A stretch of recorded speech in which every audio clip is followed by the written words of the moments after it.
खुफिया रास्ता। मैं दिल्ली के एक फैक्ट्री में साफ़ सफाई का काम करता हूँ। मेरा घर फैक्ट्री से 5 किलोमीटर की दूरी पर है। मेरे पास एक साइकिल है जिससे मैं अपने घर से फैक्ट्री और फैक्ट्री से घर आता जाता हूँ। एक दिन जब मैं फैक्ट्री से घर जा रहा था तो रास्ते में मुझे एक लड़की दिखाई दी और वह मुझसे घूर घूर के देख रही थी। मैं उसे टालते हुए अपने घर की ओर निकल पड़ा। दूसरे दिन फिर वही लड़की मुझे उसी जगह पर दिखाई दी और वह मुझे फिर से घूरने लगी।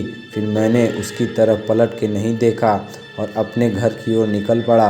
मैं उसके पास रुका भी नहीं क्योंकि मुझे उस लड़की से डर लग रहा था।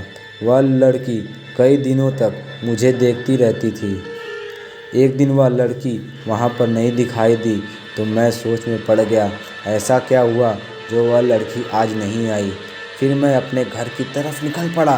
एक तरफ बाद में मेरे घर पर एक चिट्ठी आई और बाद में पता चला कि यह चिट्ठी उसकी ही है। उसमें उसका नाम प्रीति लिखा हुआ था और उसमें से एक फ़ोटो निकली थी जो कि उस लड़की थी। मैं चौंक गया कि उसे मेरा पता कैसे चल गया।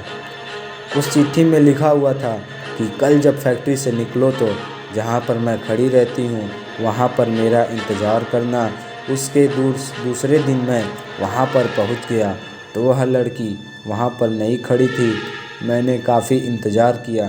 फिर मैं अपने घर की तरफ चल दिया और तभी मुझे याद आया कि वह चिट्ठी आई थी, उसमें उसका पता होगा। फिर मैं उसका पता पढ़कर उसके पते के अनुसार मैं उसके घर मिलने के लिए घर गया। दरवाज़ा खोलते ही एक आदमी आया और बोला कि क्या काम है। तब मैंने बोला कि मुझे प्रीति से मिलना है।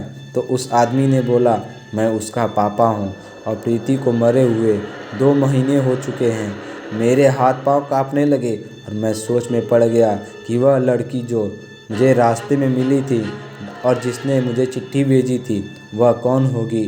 मुझे लगा कि वह उसकी आत्मा होगी। तभी प्रीति के पापा के पास मुझे दिखाया कि देख लो, उसकी तस्वीर पर माला पड़ा हुआ है। तभी मैं भागकर अपने घर पहुंचा।